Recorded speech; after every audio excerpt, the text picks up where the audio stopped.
Saya selalu bersuara kalau ditanya itu, apakah Undang-Undang 2019 itu melemahkan KPK? Pertanyaan selalu begitu ke saya waktu.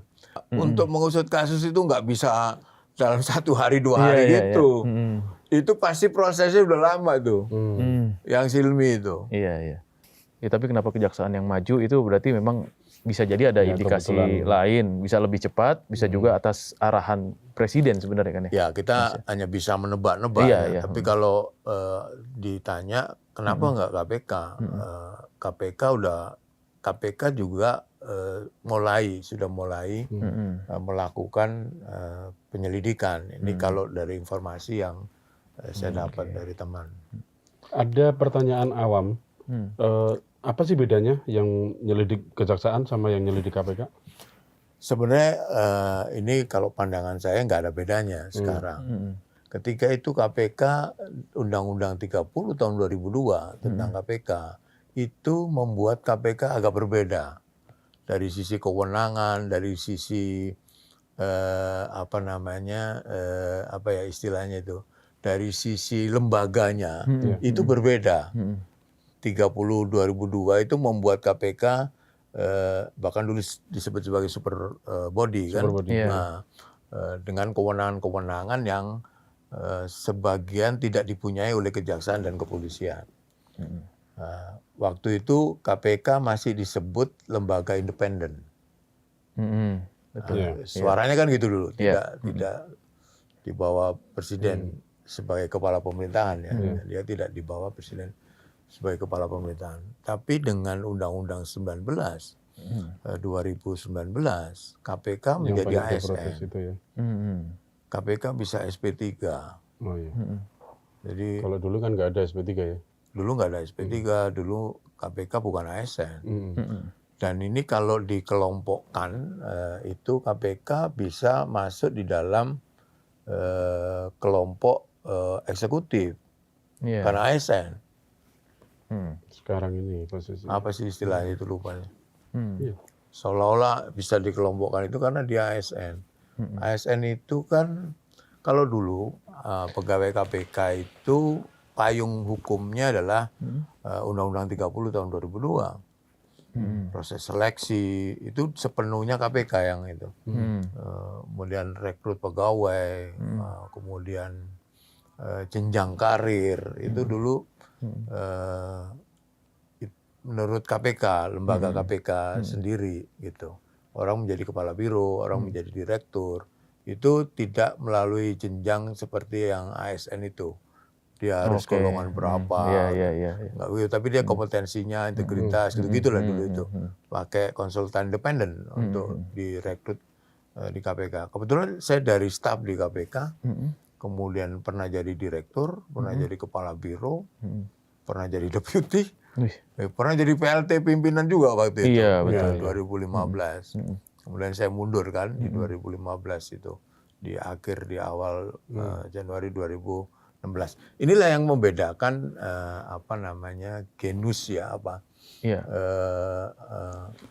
termasuk karakter lembaganya juga ya pastinya. Itu gini ya, orang saya selalu bersuara kalau ditanya itu apakah Undang-Undang 2019 itu melemahkan KPK.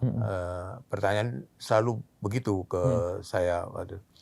Paling tidak Undang-Undang 19 2019 kalau kita komparasi dengan 30 2002 itu kewenangan secara lembaga itu turun. Itu turun secara lembaga. Yang kedua, perubahan bukan ASN menjadi ASN itu nggak hanya merubah status tulisan aja, karena nggak begitu. Itu ada turunannya itu. Turunannya apa? Satu, bagaimana dengan kode etik? Bagaimana dengan SOP yang harus dijalankan? Karena kalau dia statusnya ASN, maka dia juga terikat oleh undang-undang ASN, Pak. Betul. Itu yang kemudian membatasi lingkup juga ya berarti ya. Iya, jadi kan seolah-olah di luar tuh ya kan sama aja mau ASN apa enggak ASN. Tapi bukan soal KPK berani atau tidak, itu bukan tergantung di ASN atau tidak kalau soal keberanian ya. Tergantung yang ada di KPK berani apa tidak. Tapi tadi dari penjelasan Mas Johan, apakah meritokrasi yang ada di KPK saat ini memang berubah dibanding dulu gitu kan? Karena dulu kan tadinya ada tim dari luar, terus kemudian menggunakan advisor juga untuk rekrutmen, ya kan? Melihat kemampuan, kapabilitas dan segala macam. Kalau sekarang melalui prosedur yang birokratis sekali gitu kan, ya itu kan berarti ada kemungkinan meritokrasi dari para penyidik KPK juga dipertanyakan ya untuk yang saat ini ya setelah undang-undang Bukan itu. dipertanyakan, tapi gini, apakah itu berbeda dengan zaman dulu? Saya pastikan berbeda. Tapi sejauh mana ukuran-ukuran tadi, apakah menempatkan seseorang menjadi kepala biro itu tetap sesuai dengan yang dulu, misalnya kualifikasinya harus itu mungkin sama ya, mungkin sama. Tetapi kan dia diikat oleh ASN-nya itu loh, maksud saya gitu. Nah, kemudian ASN itu kan ada aturan-aturan yang mengikat dia. Sekarang pertanyaan awam ya. Kalau dulu polisi, jaksa itu sifatnya kontrak, quote unquote ya. 4 tahun, zaman saya dulu ada di sana, 4 tahun, kemudian 2 tahun dia diminta pilihan. Tetap di KPK atau kembali ke instansi. Nggak hanya polisi, jaksa juga, kemudian juga penyelidik juga yang dari BPKP, ada dari Kementerian Keuangan, itu juga dikasih pilihan itu ketika itu. Nah, pertanyaannya kalau sekarang kan ASN gimana kan sama-sama.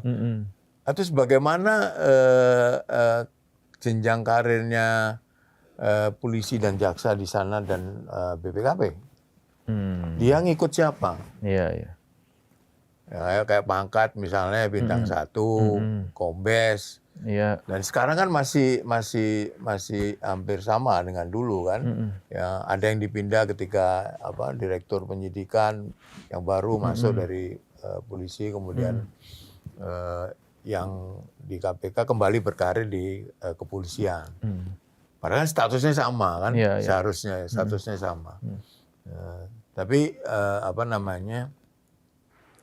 kalau seleksinya saya kira masih sama ya, maksudnya kualifikasi yang dibutuhkan untuk jadi direktur itu mungkin sama. Kalau yang tadi disebut secara kelembagaan turun di mananya? Ya, itu tadi kewenangan tadi yang saya sampaikan.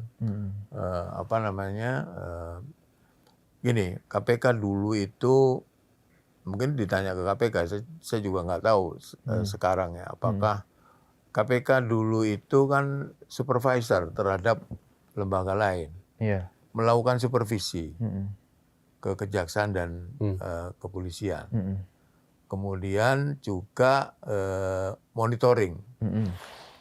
Itu di Undang-Undang 30 2002 ya, monitoring. Dulu ada kasus yang jadi kalau itu bisa mengambil alih kasus yang ada di kejaksaan dan kepolisian dulu tapi.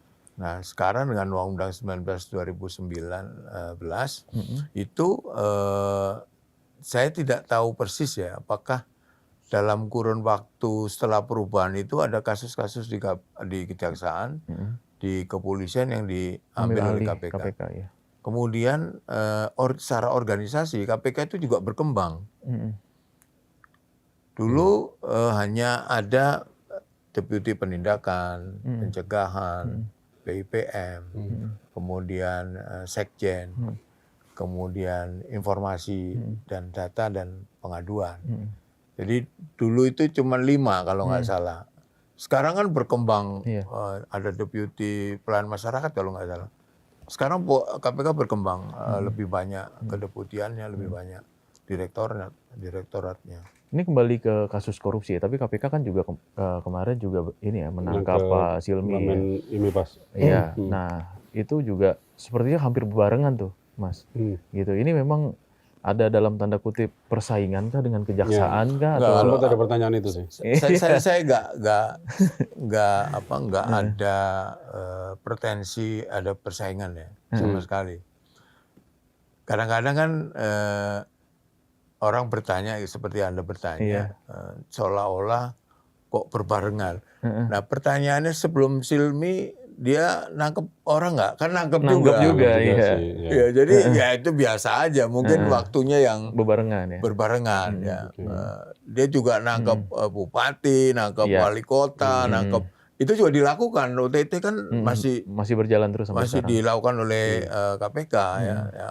Nah kan dari jauh kelihatannya kok habis BGN kok wamen Ini, Pak. imigrasi gitu. Ada apa ini? Yang Gitu kan? apa?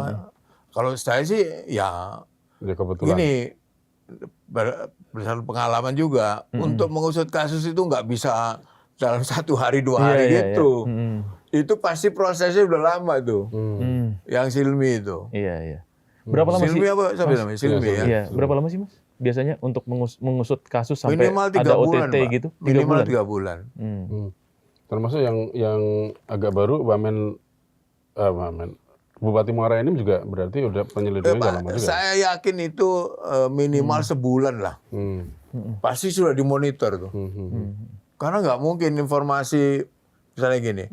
Kan nggak mungkin ya kalau OTT kan biasanya orang terima suap kan. Iya. Mostly kan itu ya betul. terjadi. Kan nggak mungkin hari ini detik ini orang mau terima itu kemudian orang ini lapor KPK terus ditangkap KPK kan nggak mungkin. Kan proses. Iya. Pasti itu jauh sebelumnya lalu dilakukanlah ini senjatanya KPK yang canggih kan penyadapan.